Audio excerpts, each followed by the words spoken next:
Hey everyone, tonight we were stepping back into the dark ages, not into the halls of kings or the shadows of castles, but into something far humbler. We're going inside a peasant's hut where life was lived close to the earth, where warmth was scarce, and every day began and ended with quiet endurance. Imagine the glow of embers in a hearth with no chimney, smoke curling through rafters, straw rustling beneath thin blankets, and the cold air seeping through cracks in the walls. This is where most people of the age truly lived, in mud-floored shelters, among animals, family, hunger, and hope. So before you get comfortable, take a moment to like the video and subscribe, but only if you genuinely enjoy what I do here. And let me know in the comments where you're tuning in from and what time it is for you. It's always fascinating to see who's joining us from around the world. Now, dim the lights, maybe turn on a fan for that soft background hum, and let us ease into tonight as journey together. A slow drift into the smoky darkness of a dark age peasant as hut, inside the hut. Rising from straw, the first feeling is not of waking, but of a slow, creeping return to the body's familiar aches. Consciousness arrives not as a clear, sharp line, but as a gradual thickening of the senses, a slow tide of discomfort rising from the depths of a shallow, restless sleep. Before your eyes have opened, you are aware of the cold. It is a damp, heavy cold, a cold that has seeped up from the packed earth beneath you, through the thin layer of straw that is your bed, and into the very marrow of your bones. It is a cold that lives in your joints, a dull, constant companion that greets you every morning of your life. You stir, and the straw rustles beneath you with a dry, scratching sound. It is not a deep, soft bed. It is a thin, matted pallet, compressed by the weight of sleeping bodies and damp from the perpetual moisture of the hut. It smells of earth, of mold, and of the faint, musty scent of your own unwashed body. You share this small island of insulation with your family, huddled together through the night, not for affection, but for the simple, desperate economy of shared warmth. The heat from their bodies is the only furnace you have known, a fragile bulwark against the vast, consuming cold of the night. Slowly, you push yourself up onto an elbow.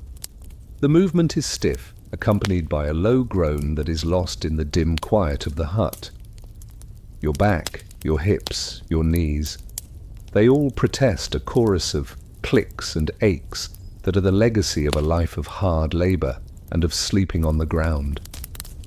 You are not old, perhaps only 30 winters have passed over your head, but your body feels ancient, weathered and worn like a river stone. The single garment you wear, a rough tunic of undyed wool, is damp where it has been in contact with the straw. The wool is coarse and greasy with its natural lanolin, a blessing that helps to repel water, but it also traps the dirt and the smoke and the smell of your life. It is the same tunic you wore yesterday and the day before and the day before that. It is your work skin, your sleep skin, your only skin against the world. You open your eyes, but there is little to see. The inside of the hut is a world of deep, soft shadows, a study in shades of grey and black. There are no windows of glass to let in the morning light. The only illumination comes from the single, low doorway, which is covered by a hanging hide or a piece of rough-woven cloth. Through the gaps in this covering, the first, faint, leaden light of dawn seeps in, a cold and indifferent light that does not promise a new day so much as it confirms the continuation of the old one. The other source of light, and the source of your immediate anxiety, is the hearth. It is not a grand stone fireplace, but a simple, shallow pit in the center of the hut's floor, ringed with a few fire-blackened stones. Last night, it was the heart of your small world, a dancing, living thing of warmth and light. Now, It is almost dead. A few stubborn embers glow with a faint pulsing red in a bed of soft grey ash. Their light is too weak to cast a shadow, their warmth too faint to be felt from where you lie. Their decline is the reason the cold has become so bold, so intrusive. You listen, the hut is not silent. You can hear the soft, rhythmic breathing of your children, curled like small animals in their own pile of straw. You can hear the deeper, raspier breath of your husband and the wet, rattling cough of the old grandmother who sleeps in the corner. It is a sound as familiar as the wind, a testament to a life spent breathing in the thick, acrid smoke that fills this space. And beneath these human sounds, you can hear a faint, scratching rustle from the corner where the chickens, your fellow inhabitants, are beginning to stir. This is the soundscape of your life, a close, intimate, and inescapable chorus of survival. Rising from the straw is not an act of renewal. It is a slow, weary surrender to the immense, crushing weight of another day. Defeat's breath in the cold air. You sit up fully now, pulling the thin, coarse blanket of wool more tightly around your shoulders. The movement dislodges the small pocket of warmth your body has managed to create, and the cold air of the hut rushes in to replace it. It is a shock to the system, a cold that feels almost solid, a physical presence that you must push against, and then you see it. As you exhale, your breath leaves your mouth not as an invisible gas, but as a thick, white plume of mist, a small personal cloud that curls and dissipates in the dim, grey light. It is a ghost of the warmth that is still inside you, a visible sign of the battle your body is waging against the cold that surrounds it, a cold that has made its home not just outside, but inside your walls. This is the reality of a dark age winter. The hut, your only shelter against the elements, is not a fortress against the cold. It is a sieve. The walls, made of woven branches, the wattle, packed with a mixture of mud, dung, and straw, the daub, are a barrier against the wind and the rain, but they are a poor defense against the deep, penetrating chill of the season.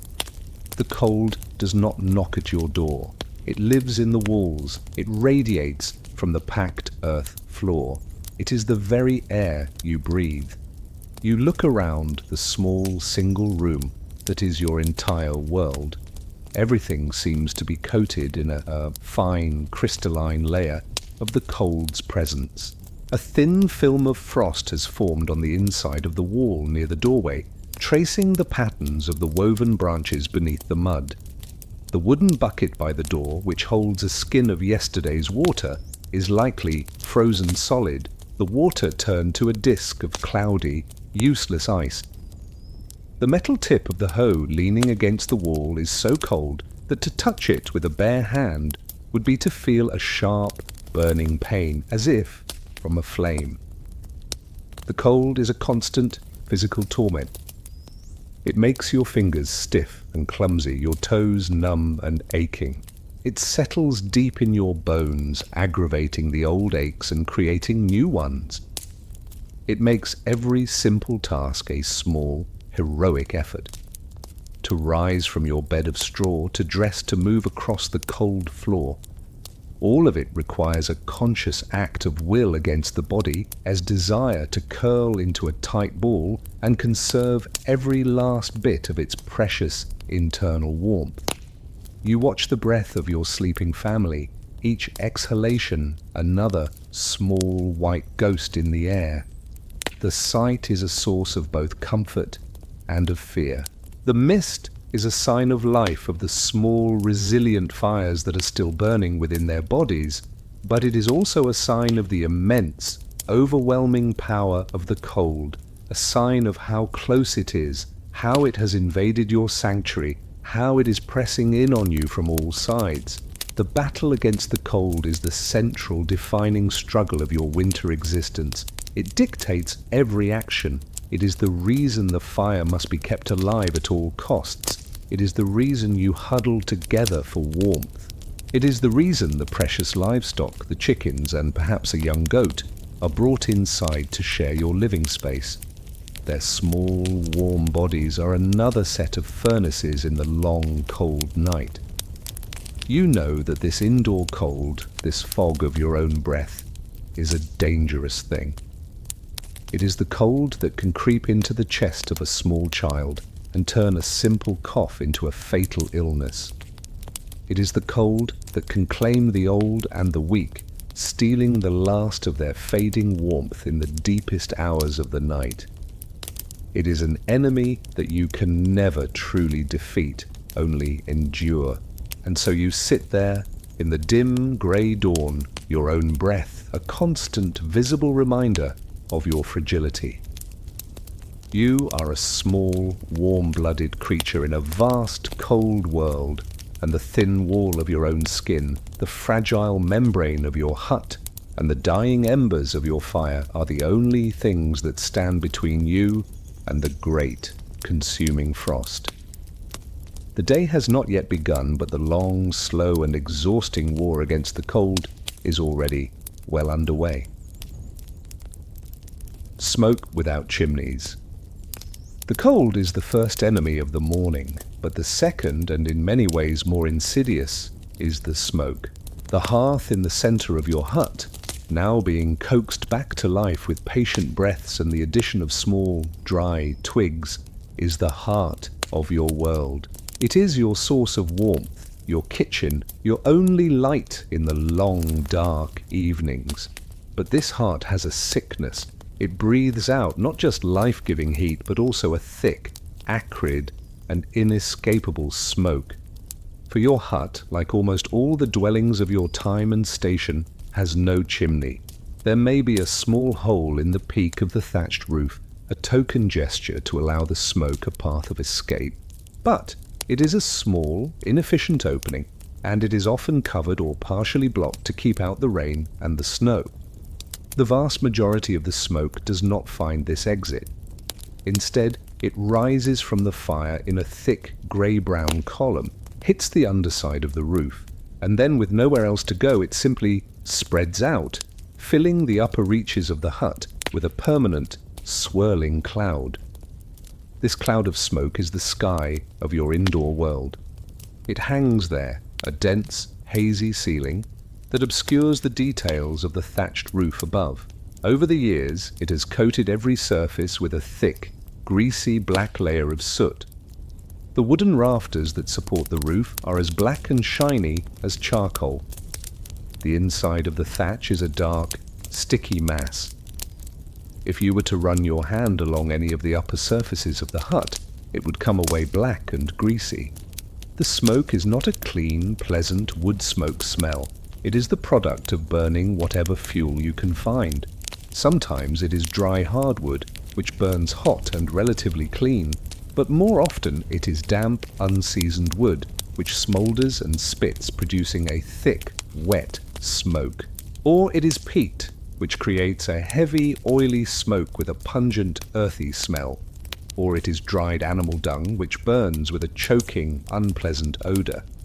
The smoke is a complex, layered stench, the ghost of 1,000 different humble fires. To live in this hut is to be in a constant state of mild asphyxiation.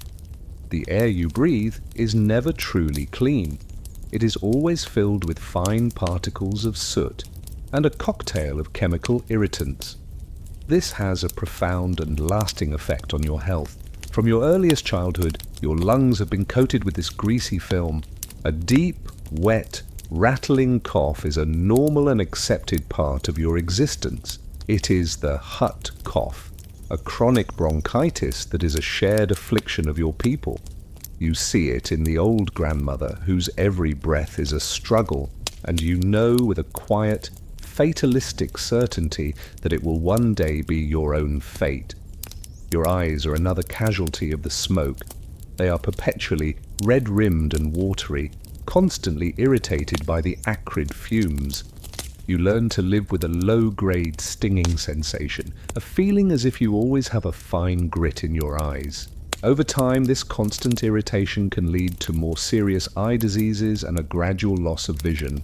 You learn to live with the smoke to adapt to its presence. You know that the air is clearer closer to the floor, and so you spend much of your life sitting or squatting, your head below the densest part of the smoke cloud. You learn to keep your back to the fire when you are cooking to avoid the direct, stinging blast of the fumes. You learn to accept the constant taste of ash in the back of your throat. The smoke is a paradox. It is the unavoidable byproduct of the very thing that keeps you alive. It is both a comfort and a poison. It is the breath of the fire that warms you, cooks your food, and keeps the darkness at bay. But it is also a slow, insidious sickness, a thief that steals your breath and clouds your vision. To live in the peasant's hut is to live in a perpetual, smoky twilight, to be warmed and slowly poisoned by the same single flame. A crust for breakfast. The fire is now alive, a small but steady flame that pushes back the worst of the hut's chill. The smoke is beginning to thicken in the rafters. The time for the first meal of the day has arrived, but the word breakfast does not capture the grim, functional reality of what is to come. This is not a meal for pleasure nor for gentle awakening. It is the simple, necessary act of putting just enough fuel into your body to enable it to perform the long, hard day of labor that lies ahead. It is a meal defined not by what is present, but by all that is absent. There is no sugar, no fruit, no variety. The meal is almost always the same, a stark and monotonous duumvirate of hard bread and weak ale. Your wife, or perhaps you yourself, will go to the small wooden chest in the corner of the hut where the food is stored. This chest is a fortress against the other, non-human inhabitants of your home, the mice and the rats who are also hungry. She will pull out a loaf of bread. This is not the soft, airy loaf of a later age. It is a heavy, dense and dark-coloured loaf made from a coarse flour of barley or rye, or a mixture of whatever grains were left after the Lord had taken his share of the harvest. It was baked a few days ago, perhaps in the communal village oven, and it is now hard, almost stone-like. The crust is thick and difficult to break. To call it stale is to miss the point. This is its natural and intended state. A loaf of bread is not a single meal, but a store of calories designed to last for many days. You will take a small, sharp knife, one of your few precious metal possessions, and saw off a thick, rough-edged slice. You do not eat it as it is. To do so would be to risk breaking a tooth, a disaster in a world with no dentistry. Instead, you take your wooden drinking cup, and you dip the hard crust into your morning's drink. This drink is not water, which is often untrustworthy, nor is it milk, which is a precious resource to be turned into cheese or butter. It is a thin, sour, and cloudy ale. This is not the strong, intoxicating ale of the tavern or the feast. It is the small beer of the peasant household, a low-alcohol brew that is a staple of your diet. It is a vital source of calories and hydration, often safer to drink than the water from the local stream. It is brewed in large batches and stored in a wooden barrel in the corner of the hut, and its taste is yeasty, slightly acidic, and deeply familiar. You hold the crust of bread in the ale until it softens, until it becomes a soggy, pulpy mass that you can chew without difficulty. The taste is bland and sour, the texture is gritty, both from the coarse flour and from the stone dust of the hand mill that was used to grind the grain. You chew slowly, deliberately, your mind already focused on the work to come. This is a meal of pure function. The bread provides the slow-burning energy of the complex carbohydrates. The ale provides liquid and a few more precious calories. Together, they are just enough to quell the sharpest pangs of hunger that you awoke with, to provide the basic strength needed to walk to the fields, to lift the heavy wooden tools, to begin the endless cycle of labor. You eat in silence, or with only the most necessary of words spoken. The children, too, eat their own softened crusts, their faces serious and uncomplaining. This is the only breakfast they have ever known. There is no sense of deprivation, only a quiet, stoic acceptance of the reality of things. There is no joy in this meal, no comfort. It is simply the first task of the day, the winding of the body's spring, the necessary prologue to a long and exhausting story. The crust for breakfast is the taste of your life, hard and plain, and just barely enough to endure. The chicken in the corner. Your hut is not just a home for your human family.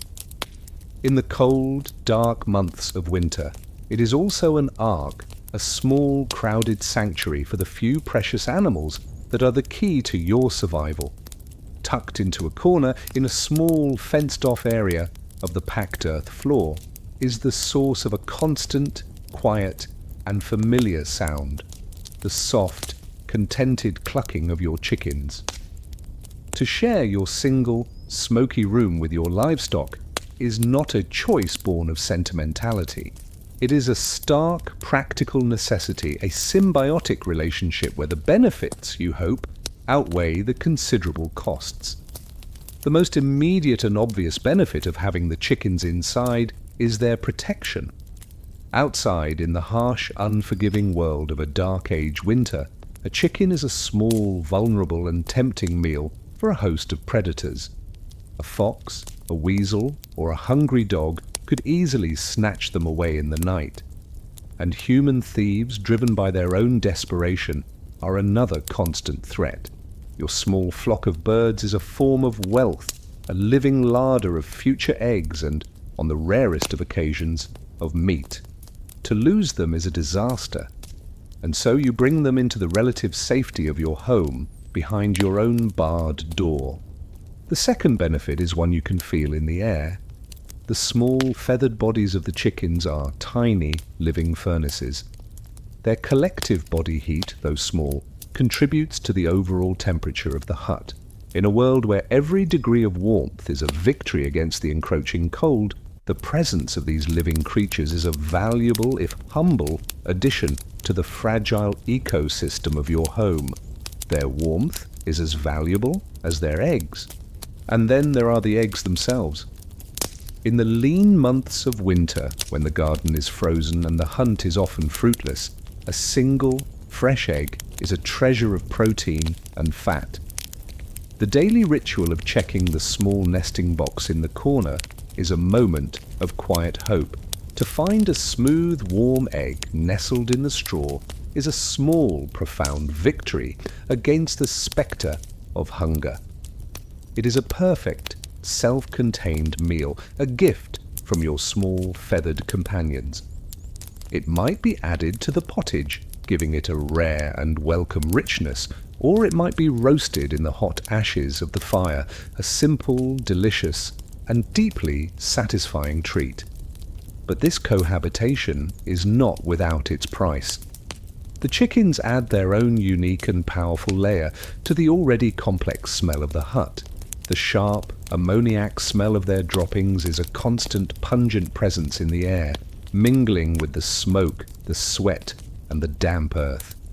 The floor of their small enclosure is a permanent, filthy mess, a breeding ground for insects and for the invisible seeds of disease. You learn to live with the smell, to push it to the back of your awareness, but it is always there. They are also a source of constant, low-level noise. Their soft clucking and scratching is a familiar soundtrack to your life, but sometimes they are more disruptive. A squabble over a scrap of food, the sudden, panicked squawk of a startled bird. These sounds can break the fragile peace of the hut, waking a sleeping child or jarring your already frayed nerves. And of course, they are a source of pests. The straw of their enclosure and their own feathers are a haven for fleas, mites, and lice. These tiny, unseen tormentors do not confine themselves to the chicken coop. They migrate, finding their way into your own bedding, your own clothes, your own hair. The constant, maddening itch that is a feature of your life is, in part, a gift from your housemates. To live with the chicken in the corner is a perfect metaphor for your existence. It is a life of compromise, of trade-offs, of accepting the foul in exchange for the functional. It is a life where the clear, clean lines between the human world and the animal world are blurred, where survival demands a close, intimate, and often messy relationship with the creatures that share your small, fragile space on the earth. Naprasham, the rhythms of work. Gathering firewood. The fire in the hearth is the sun of your indoor world, a source of light, of warmth, and of life itself. But this sun is a hungry one, and its appetite is insatiable. The daily, relentless task of feeding it, of finding and gathering enough fuel to keep it alive through the long day and the even longer night, is one of the most fundamental and exhausting rhythms of your work. The forest, the field, the very ground around your hut. These are your coal mines, and your tools are your own aching back and your weary, calloused hands. The concept of a neatly stacked, seasoned woodpile is a luxury beyond your imagining. The great, mature trees of the forest, the ones that would yield the best, long-burning hardwood, do not belong to you. They belong to the lord of the manor. To cut down one of these trees with an axe would be a serious crime, a theft of the lord's property, punishable by a heavy fine or a brutal flogging. The axe itself is a rare and precious tool, not something to be risked on a forbidden activity. And so your firewood is not harvested, but gathered. You are a gleaner of the forest floor, a scavenger of its cast-off limbs. Your search is for what the forest has willingly shed, the fallen branches, the dead twigs, the wood that has been brought down by the wind or by old age. You walk through the cold, damp woods, your eyes scanning the ground, your back bent. You wear a thick, heavy cloak against the biting wind, and on your back you have a simple sling of rope or a large, woven basket. The work is slow and painstaking. Every dry stick is a small treasure. You snap the smaller branches over your knee, their sharp crack echoing in the quiet woods. The larger pieces you must drag, your boots slipping in the slick, muddy leaf litter. The wood is often damp, and you know it will burn with a hissing, smoky reluctance, but it is better than nothing. Your search for fuel is not confined to the woods. Every possible source of combustible material is exploited. You gather the dry, brittle reeds from the edge of the marsh. You collect the hard, woody clumps of gorse and heather from the common lands. And you gather one of the most important, if least glamorous, of all fuels, dried animal dung. The droppings of the cows that graze on the common pasture, once dried by the sun and the wind, become hard, brick-like cakes of fuel. They burn slowly with a pungent, acrid smoke, but they provide a long-lasting, steady heat. To the modern nose, the idea of heating your home with burning dung is repulsive. To you, it is a simple, practical, and necessary fact of life. The gathering of firewood is a task that never ends. It is a daily anxiety. Even in the summer, you are thinking of the winter, trying to build up a small, precious store of fuel against the coming cold. You are in a constant race against your own consumption, and it is a race you often feel you are losing. The journey back to the hut is the hardest part of the work. The bundle of sticks on your back is heavy, awkward, and unwieldy. The sharp ends of the branches dig into your shoulders.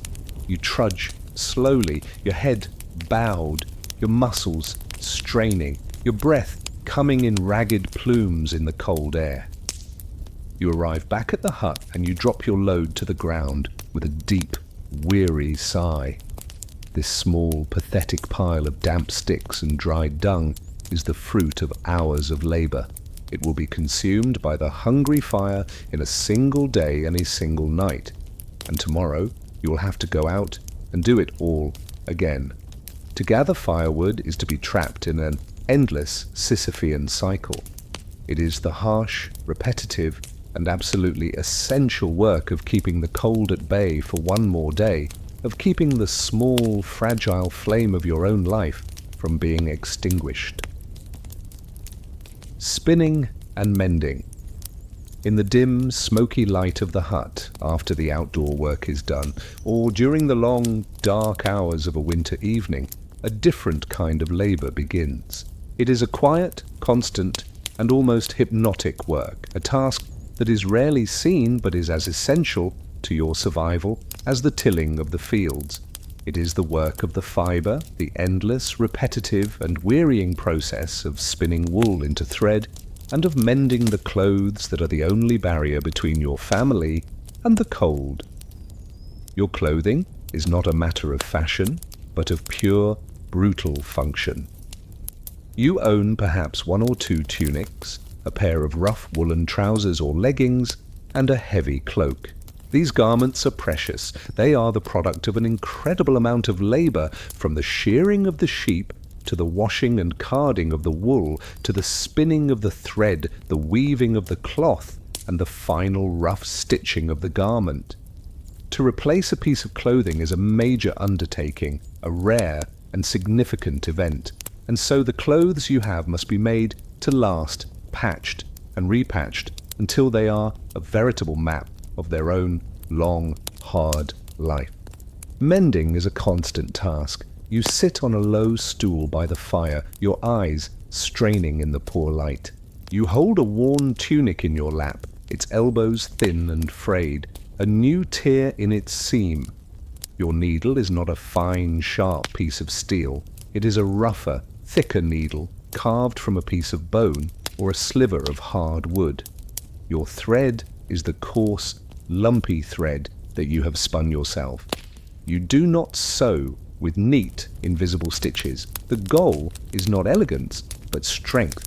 You use a thick, strong thread to sew a rough patch of cloth over the whole, your stitches large and utilitarian. Over time, a single garment will accumulate many such patches, often of different colors and textures of cloth. A well-worn tunic is a testament to this culture of relentless mending, a patchwork of repairs that tells the story of its own survival. But before there can be mending, there must be thread, and the creation of thread is the most time-consuming and ubiquitous of all female labors. The image of the woman with her spindle and distaff is not a romantic cliché. It is the fundamental reality of her working life. The distaff is a short stick onto which a mass of cleaned and carded wool, the rowlag, is loosely wound. This is held under your arm or tucked into your belt. In your other hand you hold the spindle, a simple, weighted stick that looks like a small, primitive toy top. You draw out a few fibers of wool from the distaff, twist them together with your fingers, and attach them to the top of the spindle. And then the magic begins. You give the spindle a sharp twist with your fingers, and you let it drop, allowing it to spin freely in the air, suspended by the fragile, newborn thread. As it spins, it twists the fibers of the wool together, transforming the loose, airy mass into a strong, coherent yarn. It is a beautiful, hypnotic motion, a small, spinning dance that you have performed 1,000,000 times.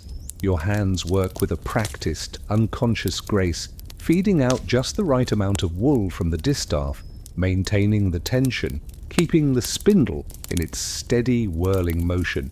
This is a work that is never done. It is a portable task, a form of labor that fills every spare moment of your day. You spin as you walk to the well. You spin as you watch the children. You spin as you sit by the fire in the evening, your hands in constant rhythmic motion, even as your mind is half asleep. The thread you produce is not fine and even. It is thick and thin in places, lumpy and coarse to the touch. It is the thread of a life of subsistence. It takes countless hours of this slow, patient spinning to produce enough yarn to weave a single, small piece of cloth. The work is monotonous, it is wearying, and it is endless. It is the quiet, unsung labor that holds your world together, one rough, homespun thread at a time. The mud floor, beneath you. You stand up from your low stool, your back aching from hours of stooping over your mending, and you feel the familiar, cool, and slightly yielding surface of the floor beneath your bare feet. There are no wooden planks, no stone flags, no tiles in your hut. The floor of your home is the earth itself.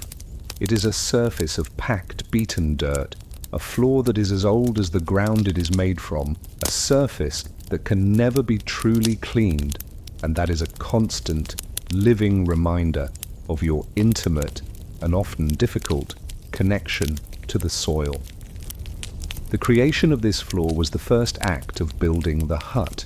The earth was cleared, the largest stones removed, and then the ground was wetted and pounded down, over and over again, until it became a hard, flat, and relatively stable surface. In some places, ox blood, or a thin slurry of clay, might have been mixed in and polished to create a harder, more durable finish, but, for the most part, it is simply the raw, naked earth. To live on a mud floor is to live in a perpetual state of being slightly dirty. The fine, dry dust of the floor rises in small clouds with every footstep, settling as a thin, gritty film on every surface, your clothes, your food, your skin. You are never entirely free from the taste and the feel of the earth. When it rains and the perpetual damp of the English climate seeps up from the ground, the floor can become soft and slick, in places a cold, clammy mud that clings to your feet and the hem of your tunic. To make the floor more comfortable, to provide some small measure of insulation against the cold and the damp, it is covered with a layer of rushes. These are the long, tough grasses that are gathered from the marshlands, bundled up, and brought into the hut. When they are fresh, they are a small luxury. They have a clean, green, slightly sweet smell, and they provide a soft, springy carpet underfoot. They are a temporary, fragrant barrier between you and the raw earth. But this freshness is fleeting. The rushes are a living, organic material, and they quickly begin to absorb the life of the hut. Spilled food, drips of ale, the droppings of the chickens, the mud tracked in on your own feet. All of it becomes trapped in the woven mat of the rushes. They soon become a damp, rotting, and foul-smelling layer, a perfect, warm, and humid environment for a host of unwelcome guests. This is the world of the flea, the louse, and 1,000 other unseen, crawling things. The rotting rushes are their kingdom, their breeding ground. From here they will launch their nightly raids on the warm, sleeping bodies of your family. The constant, low-grade misery of the itching, scratching life is born in the very floor beneath your feet. The solution to this problem is not to remove and replace the old rushes. That is a task too great, and fresh rushes are not always available. Instead, the solution is simply to add a new layer on top. And so the floor of your hut is not a single surface, but a kind of geological strata of your own domestic history. Beneath the fresh green rushes of today lie the brown, rotting rushes of last month, and beneath that the black composted remains of seasons past, a rich, organic layer of all that has been spilled and dropped and left behind. This floor stratigraphy could be inches or even feet thick, a compressed and pungent archive of your family's life. To live with the mud floor is to accept that the boundary between inside and outside is a thin and porous one. The earth is not something you have conquered and paved over. It is a living presence in your home, a source of both stability and of filth.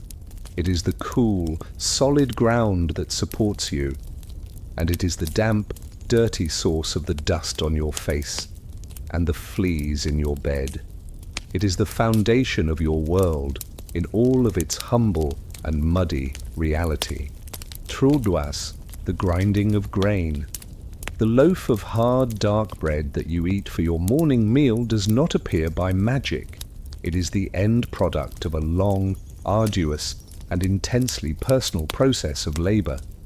And the most physically demanding, the most monotonous, and the most essential step in this process is the grinding of the grain. In your small smoky hut, the sound of the quernstone, the simple, hand-powered mill that turns hard, inedible kernels of wheat or barley into life-giving flour, is a familiar and wearying rhythm, the slow, grinding heartbeat of your domestic life. The quernstone is one of your most important possessions. It is a technology that is ancient, simple, and incredibly effective. It consists of two heavy, circular stones, usually of a hard, gritty rock like sandstone or granite. The bottom stone, the bedstone, is stationary, and it has a slight dome shape with a central pivot point. The top stone, the runner stone, has a corresponding hollow on its underside to fit over the bedstone, and a hole, the eye, drilled through its center. The work of grinding is a task for the women of the household. You kneel on the mud floor, the heavy quernstone in front of you. You take a handful of the dried grain, the fruit of last autumn's long, back-breaking harvest, and you pour it into the eye of the top stone. You then take hold of the small wooden handle that is set into the edge of the runner stone. And then the labor begins. You lean your weight into it, and you begin to turn the top stone. The movement is a slow, circular, and incredibly strenuous one. It engages your entire upper body, your arms, your shoulders, your back. The stone is heavy, and the friction of the two great stones grinding against each other creates a powerful resistance. As you turn the stone, a low, grating, rhythmic sound fills the hut. It is the sound of stone on stone, of grain being crushed and pulverized between the two rough surfaces. Shh, grind, shh, grind, shh, grind. It is a sound of pure, monotonous labor. With each slow, painful rotation, a small amount of the coarse, grayish flour is pushed out from between the edges of the stones, falling onto a clean hide or a piece of cloth that has been laid on the floor. This is a work of immense patience and endurance. To produce enough flour for a single family's daily bread can take hours of this relentless, repetitive grinding. Your muscles burn, your back aches, your knees pressed against the hard, cold floor are a source of constant pain. Sweat drips from your brow, and you pause to wipe it away with the back of a dusty hand. The flour you produce is not the fine, white, silky powder of a later age. It is a coarse, gritty meal, and it contains more than just the crushed grain. Small, microscopic fragments of the quernstone itself are ground away with every rotation, becoming a part of the flour. This stone dust is the reason your bread is so abrasive, the reason your teeth are so worn down over the course of your life. The very tool that allows you to eat is also slowly and imperceptibly destroying your ability to do so. In some villages, the lord of the manor may have a water-powered mill, a great and miraculous machine that can grind grain with incredible speed and efficiency. But to use the lord's mill is not a choice, it is an obligation, and for the privilege you must pay a heavy price, a portion of your precious flour, the multure. For many, it is better to endure the long, slow private labor of the hand mill than to lose another portion of their meager harvest to the Lord. The slow, grinding work of the quernstone is the perfect symbol of your life. It is a life of transforming the raw, hard materials of the earth into something that can sustain you, but only through a process of immense, repetitive, and exhausting personal labor. Each mouthful of bread you eat is a direct product of the sweat of your own brow and the aching of your own arms. The bucket at the door. By the low, rough-hewn wooden door of your hut stands one of the most essential and heaviest of your household tools. It is the water bucket. It is not made of light, modern plastic, but of thick, heavy staves of wood, likely oak or elm, bound together with hoops of willow or hazel. Even when empty, it has a significant weight.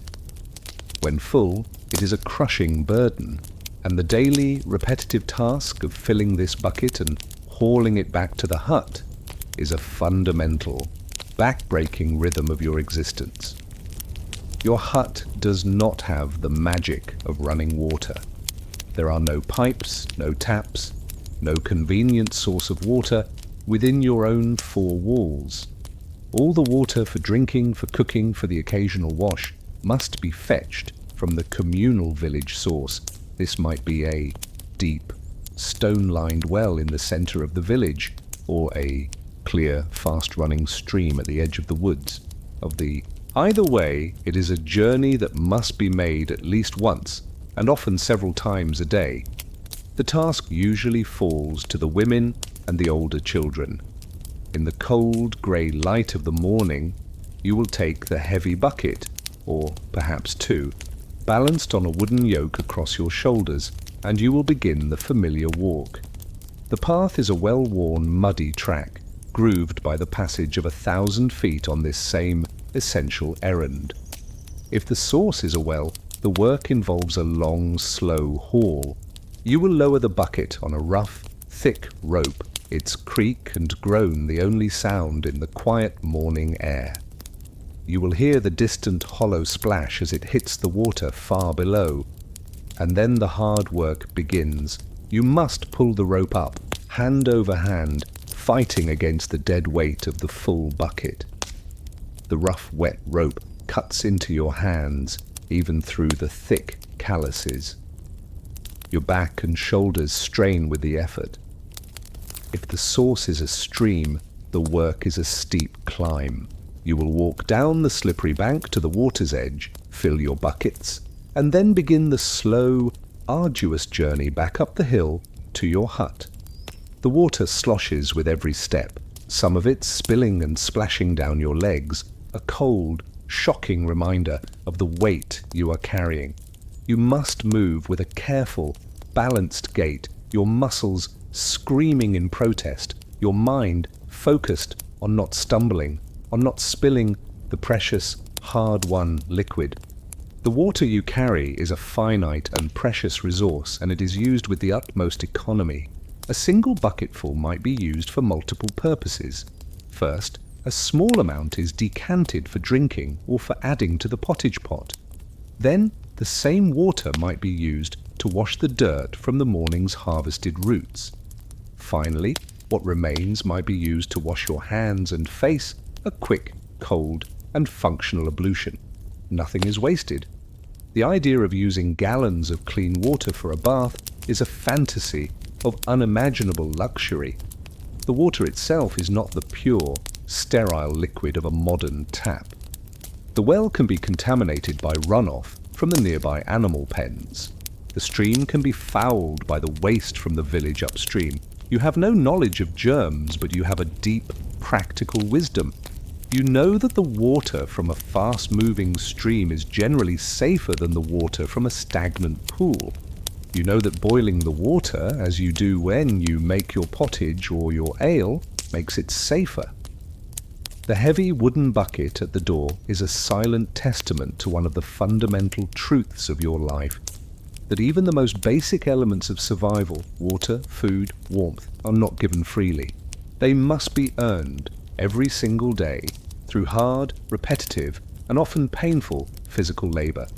The simple act of quenching your thirst is the end result of a long, heavy walk and a sore, aching back. Duputsati, family, fear, and obligation. The Lord's demand.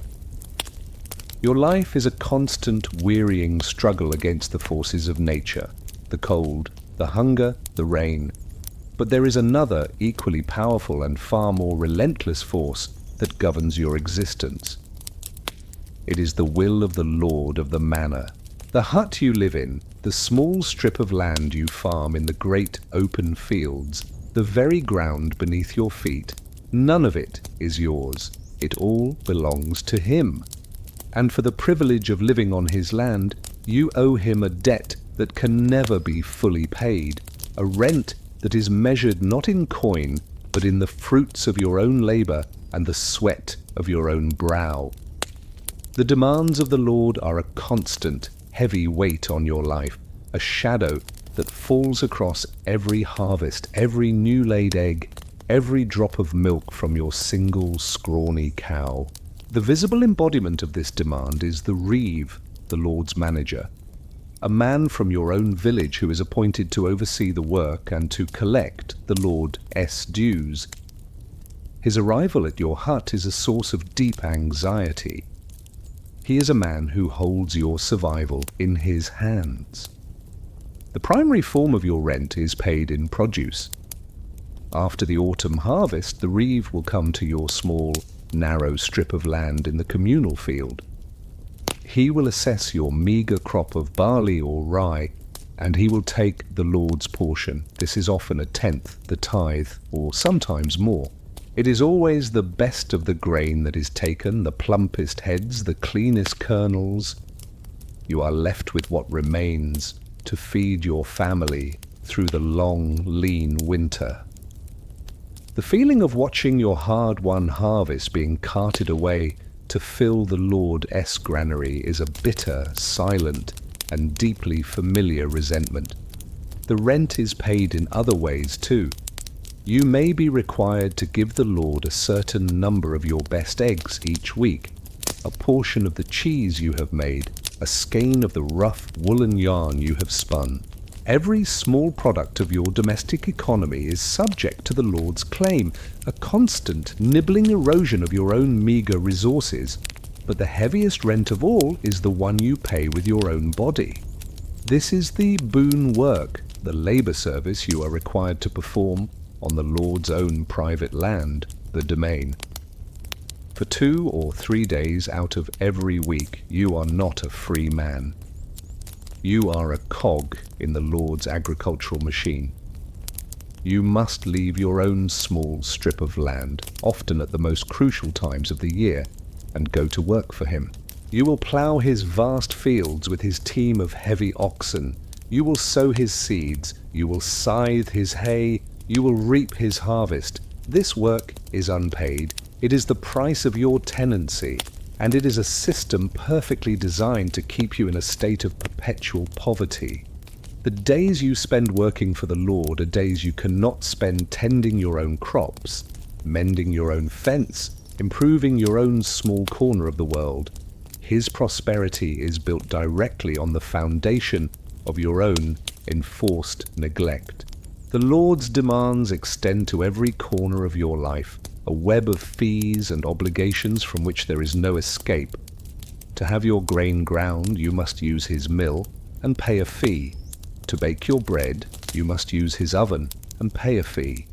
If your daughter wishes to marry, you must pay a fine, the merchet, to the Lord for the loss of a potential worker. If you die, your family must pay the heriot, your best animal, to the Lord as a death tax. There is no way out of this system. You are a serf, a villain, bound to the land by law and by custom. You cannot leave without the Lord's permission, which is almost never granted. You were born on this land, and you will die on this land, and your children will inherit your same inescapable obligations. The Lord's demands are as certain and as unchangeable as the rising of the sun and the turning of the seasons. They are the fixed, unmovable weight that ensures that no matter how hard you work, you will never ever get ahead. The priest's visit. The world of your hut is a world of mud and of smoke, of earthly struggles and of physical hardship. But there is another world that coexists with this one, a world of the spirit, of saints and of demons, of heaven and of hell. And the gateway between these two worlds, the official representative of the divine in your small, muddy village, is the parish priest. His visit to your hut is a rare and significant event, a moment that is filled with a mixture of awe, of fear, and of a desperate, flickering hope. You see him coming from a distance, his dark robes a stark contrast to the muted, earthy colours of the landscape. The priest is a figure of immense power and authority in your community. He is likely one of the few people in your village who can read and write. He speaks the mysterious holy language of Latin. He holds in his hands the keys to the kingdom of heaven, the power to grant absolution for your sins, to bless your children, to sanctify your marriage, and to commend your soul to God at the hour of your death. When he stoops to enter the low doorway of your hut, a hush falls over the small space. You offer him the only stool, the place of honor by the fire. You offer him a cup of your best ale, a gesture of respect and hospitality. You are acutely aware of the poverty of your home in the presence of this man who represents the splendor of God and his church. You are aware of the mud on your floor, the smoke in the air, the smell of the chickens. You feel a sense of shame, of your own unworthiness. The priest's purpose may be a simple one. He may have come to bless your home, to sprinkle holy water in the corners, to drive out any evil spirits that might be lurking in the shadows. He will murmur the Latin prayers, his voice a low, resonant hum that you do not understand but that you feel has a deep and potent power. You watch him with a sense of profound reverence, hoping that his holy words will bring a measure of protection to your fragile household. He may have come to hear a confession, to question you about your spiritual health. Have you been attending the weekly Mass? Have you been observing the fast days? Have you been harboring thoughts of anger, or envy, or lust? You answer his questions with a lowered gaze, your voice a respectful whisper. To lie to the priest is to lie to God himself. You confess your small daily sins and you receive his absolution, a sense of a heavy burden being for a moment lifted. But the priest's visit is not just a source of spiritual comfort, it is also a reminder of your obligations. He is here to ensure that you have paid your tithe, the 10% of your produce that is owed to the church.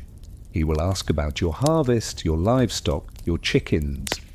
The tithe, like the Lord's rent, is a heavy burden, another portion of your meagre subsistence that is taken away. But to refuse it is unthinkable. It is to steal from God, a sin that carries the terrifying penalty of eternal damnation. The priest's message is often a difficult one to hear. He will tell you that your suffering in this life, your poverty, your hunger, your pain, is a test from God. It is a holy trial designed to purify your soul and to prepare you for the joys of the next life. He will tell you that the rich and the powerful have their place in God's plan, and that it is your sacred duty to be obedient, to work hard, and to accept your humble lot without complaint. This is a message that gives a kind of meaning to your misery, but it is also a message that reinforces the very power structures that keep you in a state of perpetual servitude. When the priest leaves, a sense of quiet solemnity remains in the hut. His presence has brought a touch of the sacred, of the vast, mysterious world of the spirit into your smoky, mundane home. You are left with a mixture of feelings, the comfort of his blessing, the anxiety of your spiritual obligations, and the deep, unshakable belief that your short, hard, and often brutal life on this earth is just a prelude to a final and far more important judgment. Neighbors at the threshold. Your life inside the hut is an intimate, crowded, and often claustrophobic affair. But you are not an island. Your hut is part of a small scattered cluster of similar dwellings, a village that is the wider circle of your social world. Your neighbors are the only other people you will know with any real intimacy in your entire life. They are your allies, your rivals, your only source of news, and your partners in the shared, communal struggle for survival. The interactions you have with them, the quiet conversations at the threshold of your hut, are the threads that weave the simple, rough fabric of your community. The paths between the huts are not paved roads, but muddy, meandering tracks. A visit from a neighbor is usually an informal affair. They do not knock. They simply appear at the open doorway, a familiar face peering in from the grey light. They may step just inside, or they may simply stand at the threshold, the boundary between your private space and the public world of the village. The currency of these visits is information. In a world without any form of mass media, news travels at the speed of a person walking. A neighbor brings a story from the other side of the village. Someone's cow has fallen sick. A new child has been born. A traveler was seen on the main road. This is the stuff of your daily news, the small, significant events that shape the life of your community. Gossip is a vital part of this exchange. It is the way that the unwritten rules of your society are enforced. A neighbor might whisper a story about a woman who is thought to be unfaithful to her husband, or a man who is lazy and does not do his fair share of the communal work. This gossip is a powerful tool of social control, a way of policing behavior and of reinforcing the shared values of the community. To have a bad reputation in the village is a terrible burden, a form of social exile that can make your already difficult life almost impossible. These visits are also a time for trade and for mutual support. You may have a surplus of eggs, and your neighbor may have a bit of extra cheese. A small, informal barter is arranged at the doorway, a simple exchange that benefits you both. If your own fire has gone out in the night, it is to your neighbor that you will go with a covered pot to beg for a few hot embers to bring your own hearth back to life. And this is the economy of neighborliness, a system of small reciprocal kindnesses that helps everyone to survive. But the relationship with your neighbors is not always one of peaceful cooperation. It is also a relationship of quiet, constant competition. You are all drawing from the same limited pool of resources.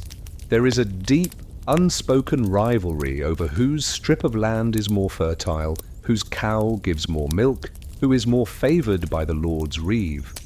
A harsh word, a disputed boundary, a stolen chicken. These small conflicts can fester, turning into long-standing feuds that can poison the life of the village for generations. And in these conversations at the threshold, you also share your fears.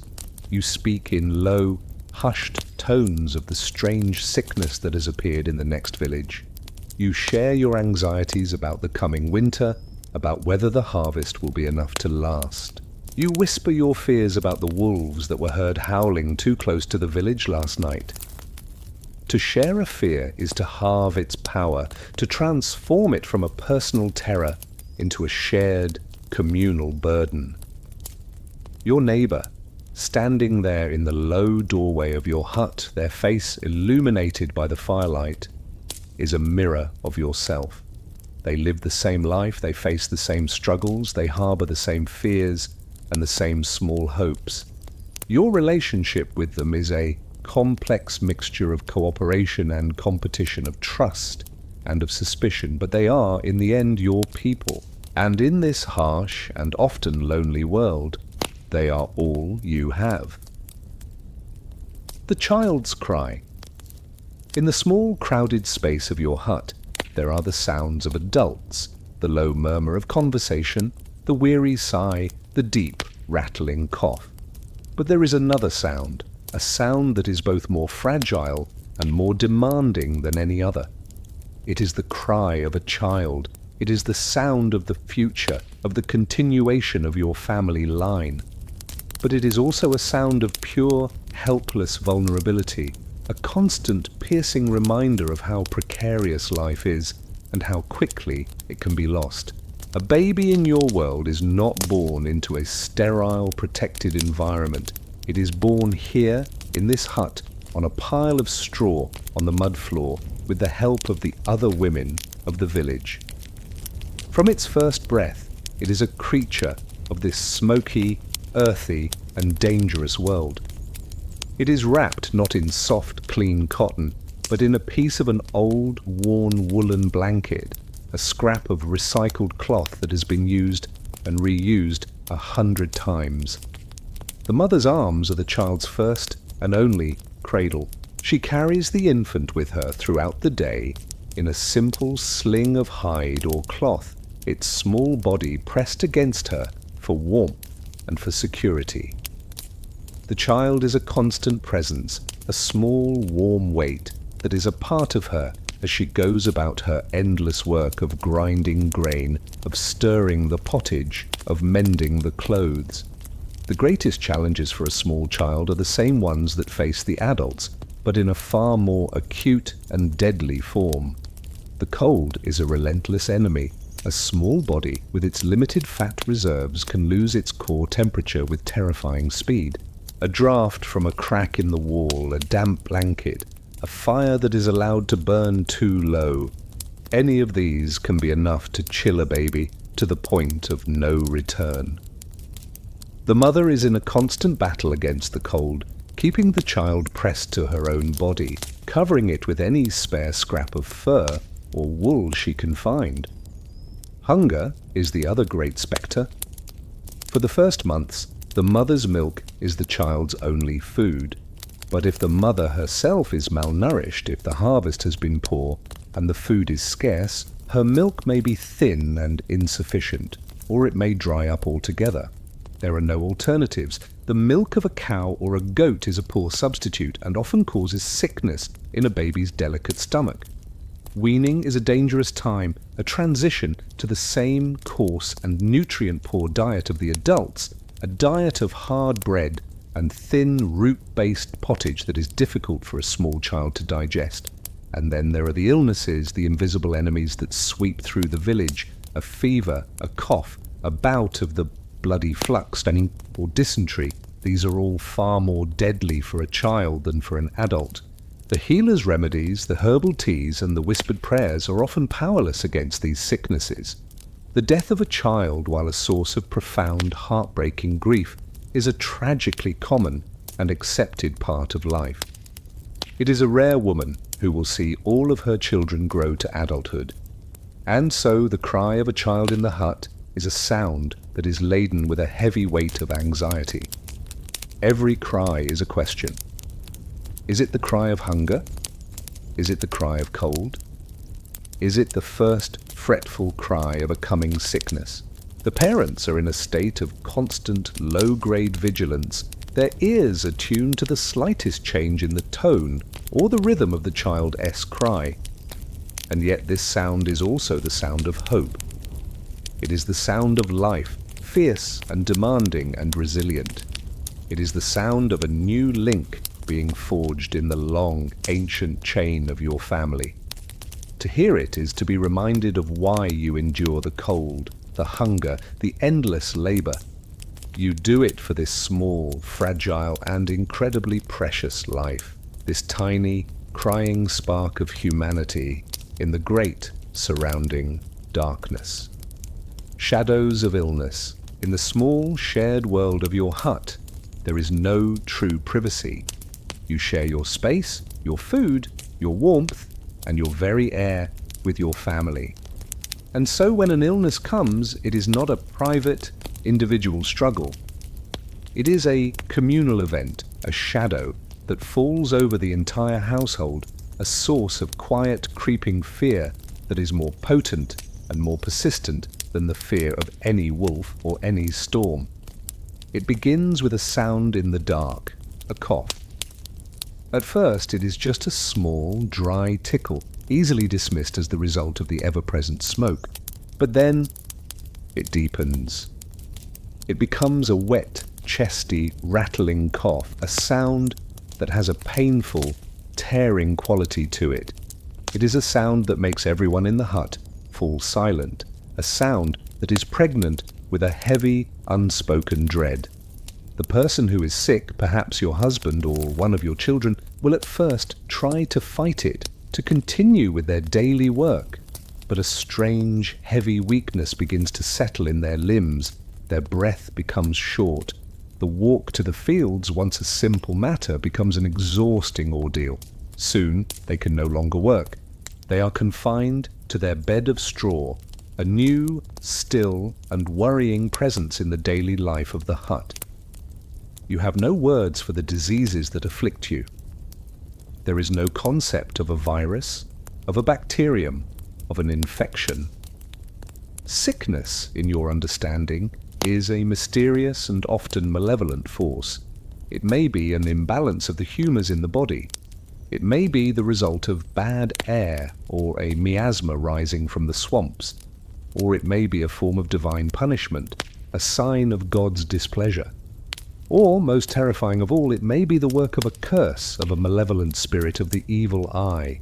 Your attempts to combat the illness are a mixture of practical care and of magic. You do what you can to make the sick person comfortable. You give them the warmest spot by the fire. You offer them sips of water or weak ale to soothe their throat. You brew a tea from the herbs you have gathered, the ones that the wise woman of the village has told you are good for a cough, colt's foot, or horehound. But you also fight the illness on a spiritual level. You might hang a small pouch of protective herbs, like St. John's wort, around the sick person's neck to ward off evil spirits. You might make the sign of the cross over their forehead, whispering a prayer to a patron saint of healing. The priest may be called to say a blessing. His holy words a powerful weapon against the forces of darkness that you believe are at work. As the days pass, the atmosphere in the hut becomes thick with a quiet, heavy fear. You watch the sick person for any sign of change. Does their breathing seem easier? Has the fever broken? Or are they growing weaker, their skin becoming paler, their eyes more distant? You move about your daily tasks in a state of hushed anxiety, your ears constantly attuned to the sound of that ragged, painful breathing. You are afraid not just for the sick person, but for yourselves. You do not understand contagion, but you have seen how a sickness can pass from one person to another, how a cough in one hut can lead to a cough in the next, until the entire village is shrouded in a miasma of illness. Every time you breathe the close, smoky air of your own home, you are breathing in the sickness, and you know with a deep, instinctual dread that you or your children could be the next to fall. The shadow of illness is a long one, and once it has fallen across your threshold, no one is truly safe. But the weight of survival. Winter nights, the sun, which even at its midday height was a weak, watery disk in a grey sky, has vanished. The world outside the hut is now an ocean of profound, cold darkness. The night in winter is not just the absence of light, it is a separate and hostile entity, a long, cold and dangerous season of its own. Inside your hut, the small, flickering fire is your only shield against this great, besieging enemy. And the winter night is a slow, quiet, and desperate battle to keep that shield from breaking. The cold of the winter night is a different beast from the chill of a winter day. It is a deep, still, and penetrating cold, a cold that seems to have a physical weight to it. It presses in on the thin, wattle and daub walls of your hut, seeking out every tiny crack and crevice. You can hear the wind, a low, mournful howl that seems to be the very voice of the cold itself, as it snakes its way through the gaps in the wall, creating small, almost invisible currents of icy air that move through the hut like ghosts. You have done what you can to prepare. The small window slits have been stuffed with rags and dried moss, A heavy, frozen hide has been hung over the doorway, but these are small, desperate measures against an overwhelming force. The cold cannot be kept out entirely, it can only be fought, and the only weapon you have is the fire. The woodpile, which you have spent the autumn laboriously building, is the measure of your chances of survival. You watch it with a constant, nagging anxiety. Every log that is placed on the fire is a victory against the immediate cold, but it is also a loss from your precious, finite store. As the winter deepens, the woodpile shrinks with an alarming speed. You begin to ration the fuel with a fierce economy. The fire is kept low, a smouldering, sullen heart, rather than a roaring blaze. It provides just enough warmth to keep the worst of the chill at bay, just enough light to see the faces of your family. You huddle together for the night on your communal bed of straw. The children are placed in the middle, in the warmest and most protected spot. You lie on the outside, your own body a thin, inadequate wall against the cold drafts. You pull your single, heavy, woolen cloak over the entire family, a shared tent of warmth. But even with these measures, the cold finds you. Your feet are numb, your nose and ears ache. You can feel the chill seeping up from the frozen earth beneath you. Sleep on these long winter nights is a shallow and fragmented thing. You drift in and out of a state of semi-consciousness, your body too cold to truly relax, your mind too anxious to be at peace. You listen to the sounds of the night, the howl of the wind, the creak of the hut's timber frame as it contracts in the intense cold, the distant hungry cry of a wolf, a sound that seems to be magnified by the frozen still air. Your greatest fear is that the fire will go out. To wake in the middle of a winter night to a dark, cold hut is a moment of pure primal terror. It is not just the discomfort, it is the immediate, life-threatening danger. The cold can kill, especially the very young and the very old. One of the adults will always have the duty of tending the fire through the night, a long, weary vigil of adding a single, precious stick at a time, of pushing the embers together, of keeping the small flame of life from being extinguished by the great, surrounding cold. The winter night is an eternity. It is a long, slow, and exhausting siege. You do not fight it with grand, heroic gestures. You fight it with small, patient acts of endurance. You huddle, you shiver, you tend the fire, and you wait with a deep and desperate longing for the first, faint and holy sign of the grey light of dawn.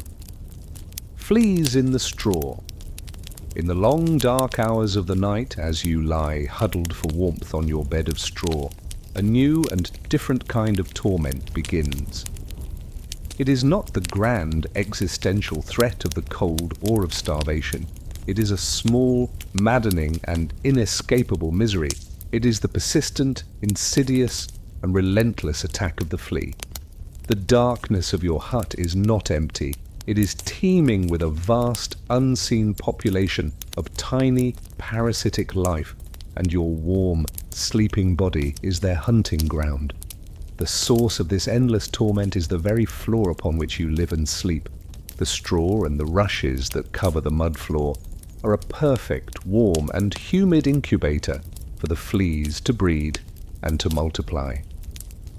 They live in the matted depths of your bedding. They thrive in the dusty, refuse-filled corners of the hut. They find a home in the feathers of the chickens and the fur of any dog that might share your space. Your home is their world, and you are their herd. The first sign is a small, sharp prick on your skin, as if from a tiny, hot needle.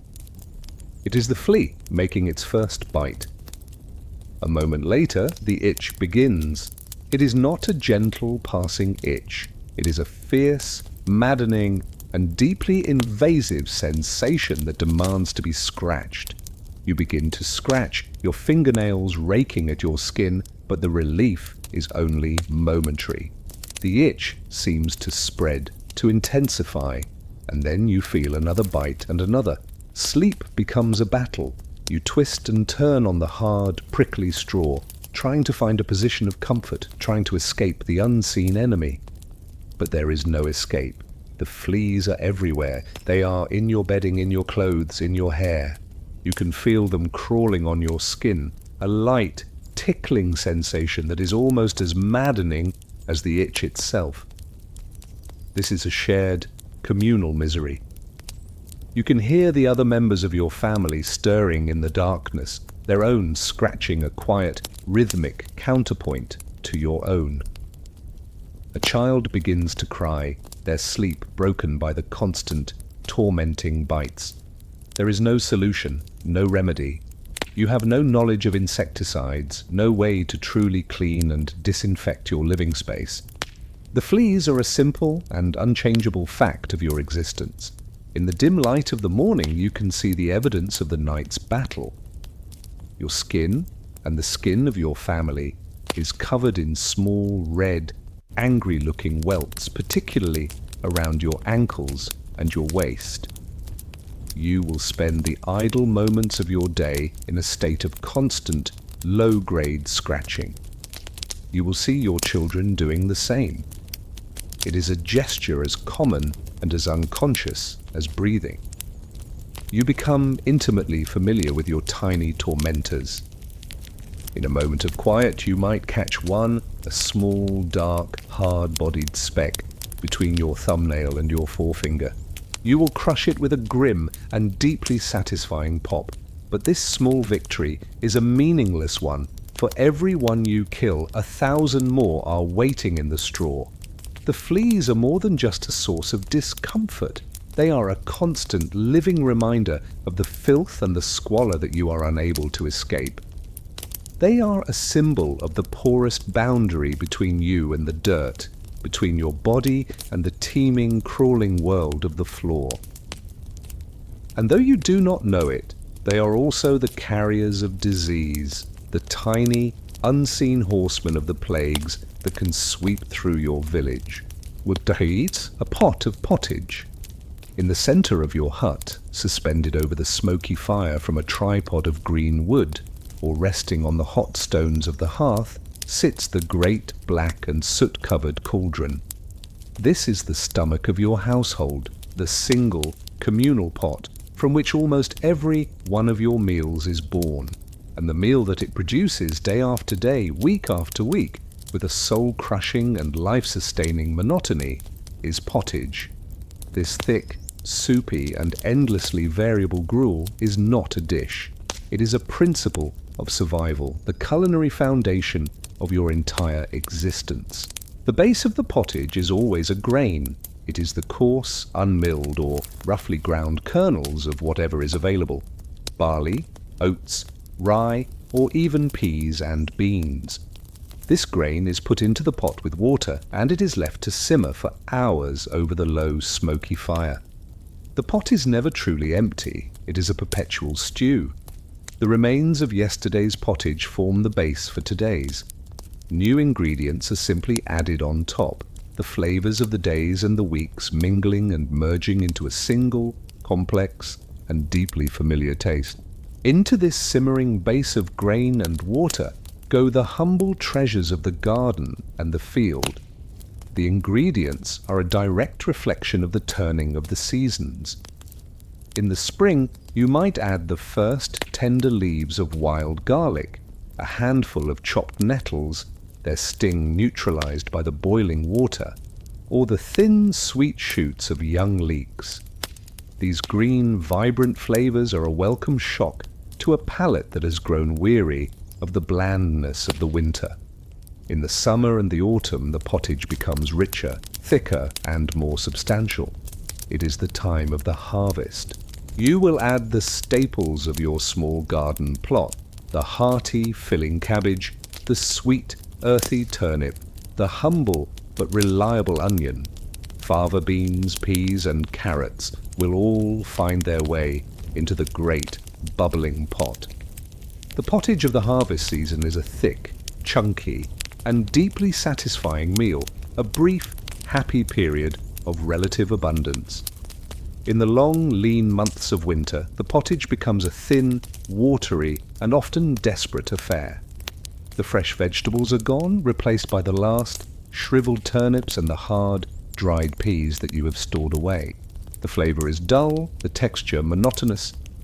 It is in these months that any addition of fat or protein becomes a cause for celebration. A small, precious piece of salted bacon, a handful of dried fish, or even an old bone from a previous feast, boiled for hours to extract its last ghostly traces of flavor and marrow.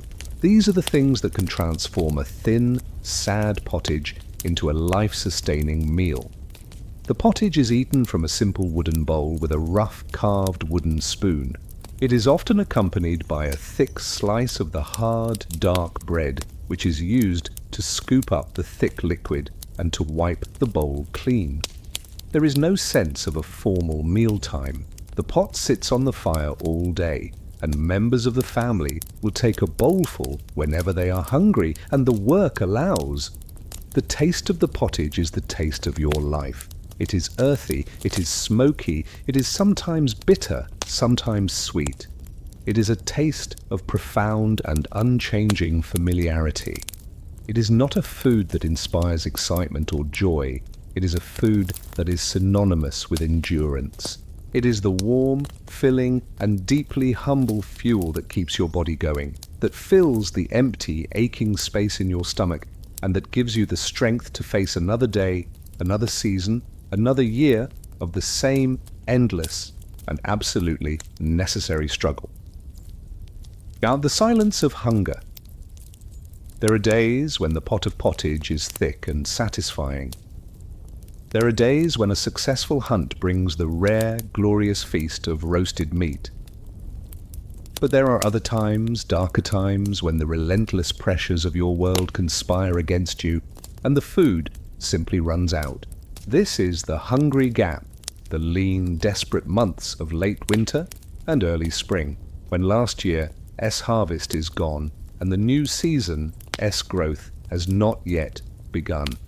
And in these times, a new and powerful presence enters your hut. It is the silence of hunger. Trigger the silence of hunger. When there is food, the hut is filled with the small domestic sounds of its preparation. The rhythmic grinding of the quernstone, the bubbling of the pot on the fire, the chopping of a root vegetable. But when the grain chest is empty and the pottage pot is cold, these sounds disappear. They are replaced by a heavy, profound, and unnerving silence. It is a silence that is born of pure, physical emptiness. The hunger itself is a physical torment. It begins as a familiar, dull ache in the pit of your stomach. But as the days without a proper meal stretch on, the ache sharpens into a painful, twisting cramp. Your stomach seems to be eating itself. You feel a constant, light-headed weakness. Your limbs feel heavy, your movements slow and deliberate, as your body tries to conserve every last precious calorie. The world takes on a slightly unreal, dreamlike quality. But the silence that the hunger brings is a different kind of suffering. It is a psychological one. When there is nothing to cook, there is no work to be done around the hearth. The comforting rhythms of domestic labor cease. The women of the household, who are usually in constant motion, now sit idle, their hands empty, their eyes staring into the dying embers of a fire that has nothing to cook. And with the silence of work comes the silence of words. There is nothing to say. To speak of the hunger is to give it more power, to acknowledge the fear that is a cold stone in everyone's gut. To speak of anything else seems frivolous, a waste of precious energy. And so you do not speak. The members of your family become like silent, slow-moving ghosts in the smoky dimness of the hut. You communicate with glances, with small, weary gestures. The air becomes thick with unspoken fear and a quiet, desperate misery. Even the children become quiet. Their usual games and boisterous energy fade away, replaced by a listless, silent lethargy. They lie on their straw pallets, their faces pale, their large eyes watching you with a silent, heartbreaking appeal that you are powerless to answer. A hungry child does not have the energy to cry. The silence of hunger is the sound of your world at its most precarious. It is the sound of a community that has been stripped down to its most basic animal need. It is the sound of hope beginning to fade. It is a silence that is heavier and more terrifying than any storm or any wolf's howl. And you sit within it, your own stomach a hollow, aching drum, and you wait, and you pray for the sound that will break the spell, the sound of a successful hunter's return, the sound of new grain being poured into the quernstone, the sound of the pot being put back on the fire. A candle's life. As the sun sets and the deep, impenetrable darkness of the rural night descends, your world shrinks to the small, fragile circle of light cast by your fire. But on some nights, perhaps when a special task needs to be done, or when the fire is burning particularly low, another, smaller and more personal light is brought to life. It is the light of a tallow candle or a simple rushlight. This small, sputtering flame is a luxury, a brief and precious victory against the overwhelming darkness, and its short, fragile life is a poignant mirror of your own. The candle you use is not a fine, clean-burning beeswax candle, such as might be found in the Lord's Hall or on the altar of the church. Beeswax is a precious commodity, a treasure to be given to the church as part of your tithe. Your candle is a humble, domestic creation made from rendered animal fat or tallow. It is the fat from your own sheep or cow, melted down and purified as best you can. The process of making the candle is a slow and smelly one. You take a piece of twisted rush or a length of flaxen thread to act as a wick. You dip it, over and over again, into the pot of warm, liquid tallow. With each dipping, a new, thin layer of fat clings to the wick. You pull it out, let it cool and harden, and then you dip it again. Slowly, painstakingly, the candle grows, a lumpy, uneven, and distinctly greasy-smelling cylinder of solid fuel. An even simpler form of light is the rushlight. You harvest the long stems of the rush plant, and then, with great care, you peel away the outer green bark, leaving a single, narrow strip to support the soft, absorbent inner pith. You then dry these long, pithy strands and soak them in the excess fat that has been collected in the dripping pan beneath a roasting spit. The result is a long, thin and very fragile taper that is, in essence, a wick without a candle. When the time comes to use it, you light the tallow candle or the rushlight from an ember from the fire. It catches, sputters for a moment, and then settles into a small, wavering and distinctly yellow flame. The light it gives is not bright or clear.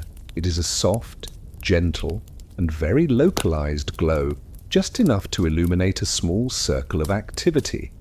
The hands of a woman mending a tear, the face of a child being told a story, the page of a precious manuscript being read by the parish priest. But this light is a dirty one. The tallow candle burns with a greasy, unpleasant smell, the smell of hot, slightly rancid fat.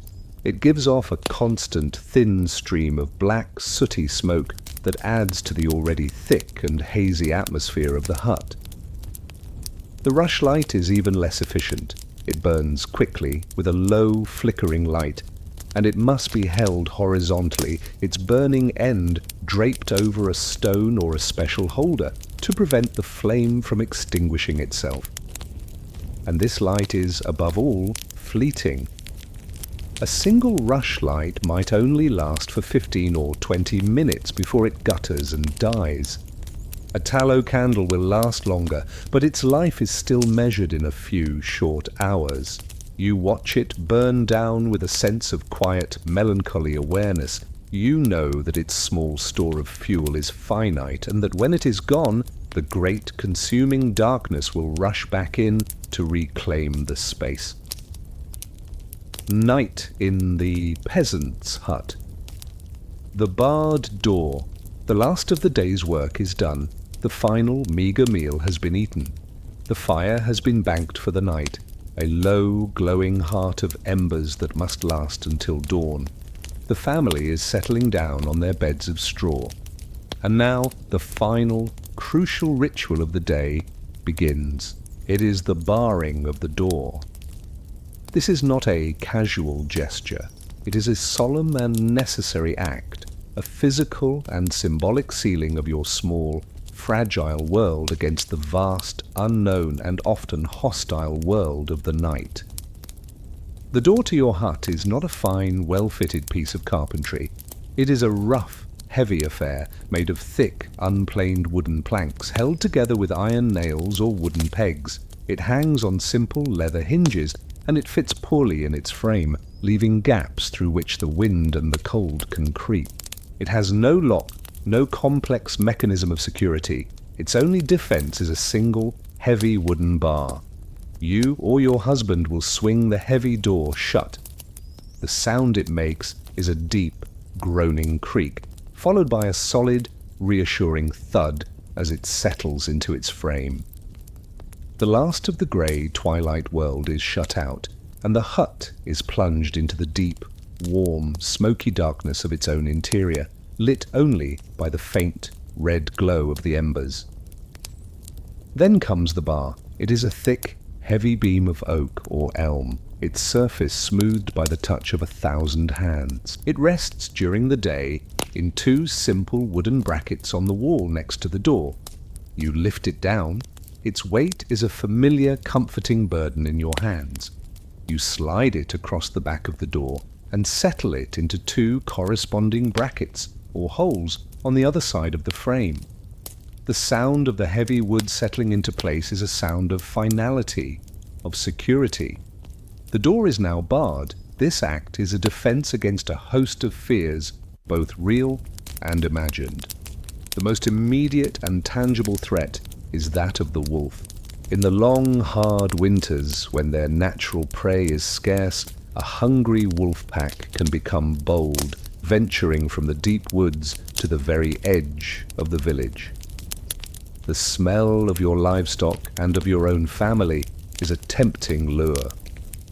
The barred door is your primary defense against their sharp teeth and their hungry jaws. You have heard the stories of a door left unbarred, of a tragedy discovered at dawn. But the wolves are not the only threat. There are also the 2-legged ones. The world outside your village is not a safe one. There are desperate, lawless men, outcasts and bandits who roam the countryside, and even within the village there are feuds and rivalries and the ever-present threat of violence born of hunger or of drink. The barred door is a statement, a clear signal that this space is protected, that entry will not be easy. The door is barred. The fire is a low, hypnotic pulse of red in the darkness. The work of the day is done, and the long, dark hours of the night stretch out ahead. In this quiet, intimate time, before sleep finally claims the household, another more ancient kind of work begins. It is the work of the storyteller. In the deep, smoky blackness of the hut, with only the faint glow of the embers for light, the old stories are brought out like precious, well-worn treasures, and they are shared in low, whispered voices. There are no books in your hut.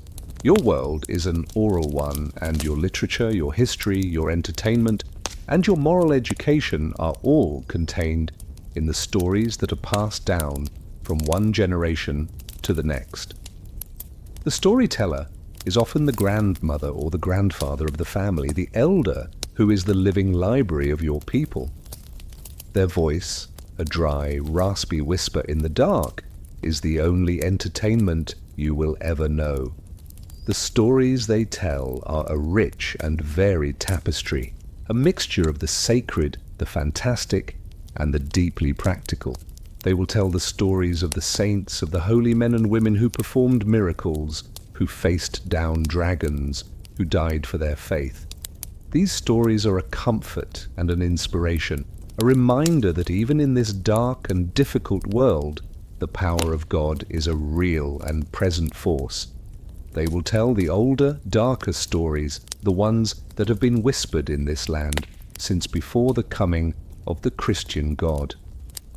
These are the tales of the fairy folk, the good people, the mischievous and often dangerous spirits who live in the hollow hills and the ancient woods. They are stories filled with a strange, wild magic of mortals who stumble into the fairy realm and are lost for 100 years, of babies stolen from their cradles and replaced with changelings. These stories are not just for entertainment.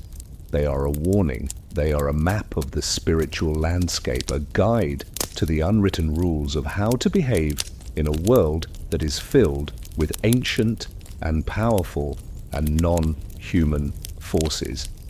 They will tell the stories of the great heroes of your own people, of the legendary chieftains and warriors who fought in the great battles of the past. These are the stories that give you a sense of your own identity, of your own place in the long unfolding story of your tribe. They are tales of courage, of loyalty, of betrayal, and of tragedy. And they will tell the simple, clever stories of the animals, the fables of the cunning fox and the foolish wolf, the proud stag and the humble mouse. These stories are often funny, and the quiet, shared laughter of the family in the dark is a rare and precious thing. But these stories are also your school of philosophy. They teach you about the nature of the world, about the importance of cleverness over brute strength, about the folly of pride, and about the surprising power of the small and the weak.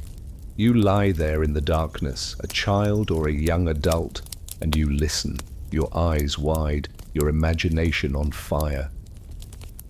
The storyteller's voice rising and falling in the quiet of the hut paints a vivid world in your mind, a world that is far larger and more magical and more meaningful than the simple, repetitive reality of your daily life.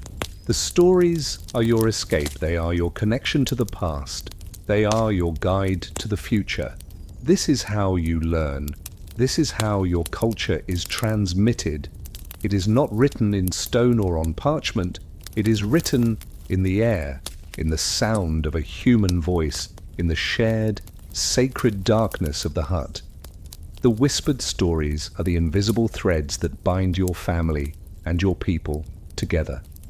They are a small and incredibly powerful light against the great and often terrifying silence of the night. The flicker of embers, the stories have ended. The last whispered words have faded into the silence. One by one, the members of your family have succumbed to the heavy, gravitational pull of exhaustion, their breathing deepening into the slow, steady rhythm of sleep. The hut is now profoundly quiet. The only sounds, the soft sighs of the sleepers and the faint, almost inaudible creak of the roof timbers. And in this deep, quiet heart of the night, the fire, which has been the center of your world all day, enters its own state of sleep. It is no longer a living, dancing flame. It is a bed of embers, a quiet, glowing memory of the day's warmth, and a faint, precious promise of the dawn to come. To look at the hearth in the middle of the night is to look at the soul of the hut. The embers are a shifting, magical landscape of red and of black. In the center, where the heat is most concentrated, they glow with a deep, intense, and almost liquid cherry red. This is the living heart of the fire, the core of its being. Around this core, the embers are a duller, more orange red, their heat slowly fading. And at the edges of the hearth, the embers are just a faint, intermittent pulse of red, visible only when a slight draft of air breathes a momentary life into them. Over this glowing bed lies a soft, thick blanket of grey-white ash. It is an insulation, a protective skin that holds the heat within the embers, helping them to survive the long, cold hours of the night. Occasionally, a small section of the ash will collapse, revealing a new, bright network of glowing red lines beneath, like a secret, fiery map being drawn and then erased. The light from the embers is a soft, gentle, and almost living thing. It is not a light that illuminates, it is a light that suggests. It does not cast sharp, distinct shadows, but rather it creates a world of deep, soft, and shifting darkness.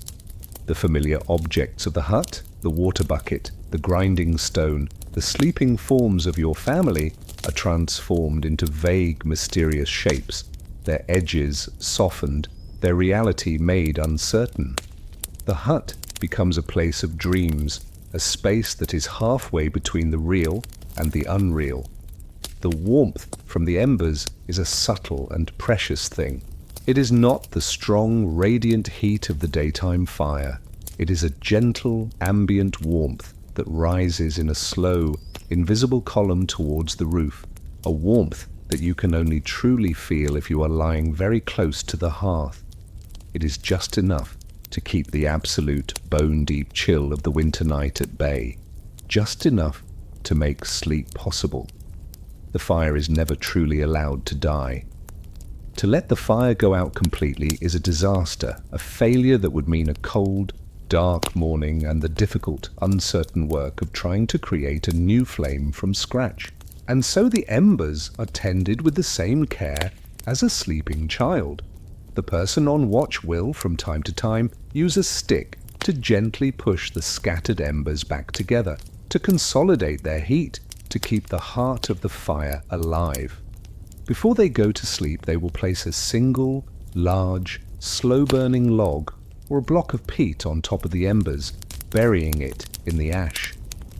This is the curfew log, a piece of fuel that is not meant to burn with a flame, but to smoulder slowly, preserving the fire's life through the long, dark hours. The faint, red, and steady glow of the embers is the most comforting sight in your world. It is a sign that all is well, that the heart of your home is still beating. It is a silent, watchful presence in the darkness, a guardian against the cold and the fear. It is the last thing you see before you fall asleep, and the first thing you will look for when you wake. It is the flicker of hope, the promise that the sun will rise and that your small, fragile world will survive to see another day. The weight of the roof. You are drifting in the shallow, restless sea of a winter night's sleep when a new sound begins to intrude upon your consciousness. It is a soft, irregular, and insistent sound, a gentle tapping that seems to come from nowhere and everywhere at once. It is the sound of the beginning of the rain. You lie there in the darkness and you listen and you feel a familiar, weary sense of resignation. The roof over your head, the one thing that is meant to be your ultimate shield against the elements, is a flawed and imperfect guardian. The night will now be a long, slow battle against the slow and insidious invasion of the water. The roof of your hut is a thick, dense cloak of thatch made from bundles of reeds or straw or heather tied to a simple wooden frame. When it is new and well maintained, it is a marvel of simple engineering, its tightly packed layers able to shed even the heaviest of downpours. But your roof is not new. It has been weathered by years of sun and wind and snow. The thatch has thinned in places, it has rotted in others. It is full of small, secret pathways that the rain has learned to find. At first, the sound of the rain is a comforting one, a soft, rhythmic drumming on the thatch above you. It is a sound that can lull you to sleep.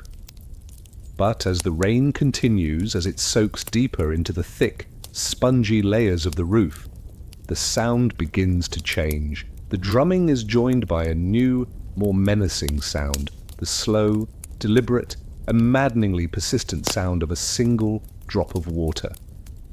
Plink, plink, plink. A leak has started. A single drop of cold, dirty water, stained brown by the soot and the rot of the thatch, has found its way through. It falls from the ceiling and lands on the hard-packed earth of the floor, creating a small, dark spot of mud. You shift your body on the straw, trying to ignore it. But then you hear another one, and another. The hut becomes a symphony of drips, each with its own rhythm, its own pitch. The battle begins. You or your husband will rise from the straw bed with a weary sigh. You will feel around in the darkness for the wooden bowls and the clay pots. You will place them on the floor beneath the worst of the drips, a small, desperate act of damage control. The sound of the drips now changes to a hollow, resonant plonk as they hit the bottom of the empty pots, a sound that is somehow even more intrusive than the sound of them hitting the floor. Sometimes a leak will start directly over your sleeping area. A single cold drop of water landing on your face is a shocking and unpleasant way to be woken. You must move your entire family, a chaotic and grumbling shuffle in the dark, to a drier patch of the floor, a patch that may not remain dry for long. The dampness begins to invade the entire hut. The air becomes thick and heavy with a chilling humidity. Your woolen blankets, which are so good at trapping warmth, are also excellent at absorbing moisture, and they begin to feel cold and clammy to the touch. The straw beneath you becomes a wet, sodden mess. The fire hisses and spits as the stray drips find their way to the hearth, threatening to extinguish the last precious embers. The weight of the roof is not just a physical one, it is a psychological weight. It is a constant, nagging reminder of the fragility of your shelter, of the endless and often losing battle against the forces of decay. You know that in the spring you will have to climb up on that roof and patch the worst of the holes, a difficult and dangerous job. But for now, in the middle of this long, wet and miserable night, there is nothing to be done. You can only lie there and listen to the relentless rhythm of the drips and feel the dampness seeping into your clothes and into your bones. The roof that is meant to be your comfort, your protection, has become a source of misery, a leaky, weeping symbol of your own impoverished and vulnerable existence. Will dawn again. The night, which seemed as if it would last for an eternity, finally begins to lose its power. The profound, absolute blackness inside the hut does not vanish all at once. It begins to soften, to thin, to transform into a deep and hopeful shade of grey. The change is almost imperceptible at first, a slow, subtle shift in the quality of the darkness. And then a new sound joins the quiet symphony of sleeping breaths and the dripping of the rain. It is a sound from the outside world, a sound that is both a piercing alarm and a blessed, welcome promise. It is the crowing of the rooster. The rooster, your small, feathered herald of the dawn, calls out from its corner of the hut, its cry a ragged, triumphant, and slightly absurd tearing of the night's silence. Another rooster from a neighbouring hut answers, and then another. It is a disorganized but deeply reassuring chorus. The night is over. The day has returned. The light begins to seep into the hut, finding its way through the cracks in the walls and the gaps in the hide that covers the doorway. It is not a bright, cheerful, golden light. It is a weak, watery, and distinctly grey light, the light of a world that is still wrapped in the damp cloak of the night's rain. But it is light, and it is enough. Slowly, painfully, the hut begins to wake. A low groan from the grandfather in the corner, a small, fretful cry from a child stirring in its mother's arms, the rustle of straw as bodies, stiff with cold and damp, begin to uncurl themselves from the tight knots they have been in all night.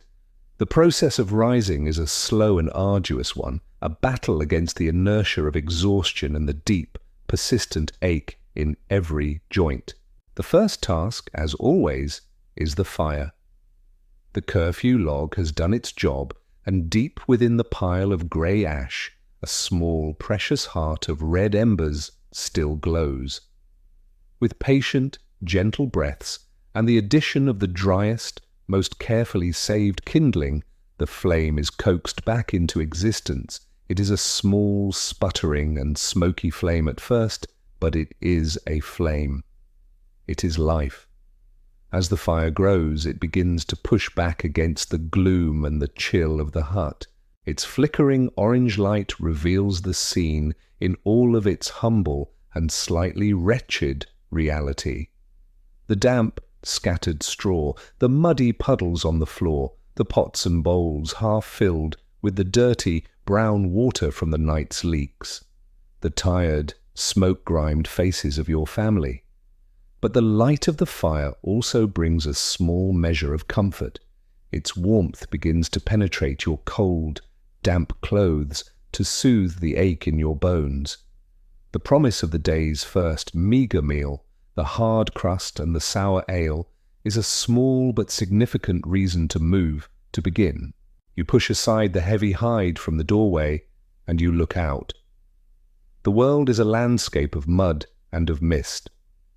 The rain has stopped, but the air is thick with a chilling dampness. The sky is a uniform, unbroken sheet of grey. There is no beauty in this dawn, no glorious sunrise. There is only the simple, stark, and overwhelming fact of its arrival. The cycle begins anew. The water buckets must be filled, the firewood must be gathered, the animals must be tended. The endless, grinding work of the fields awaits. The day that stretches out before you will be exactly the same as the day that came before it, a long, wearying, and relentless struggle for the simple and profound goal of survival. You take a deep breath of the cold, wet air. You feel the familiar ache in your back, the familiar hollow emptiness in your stomach.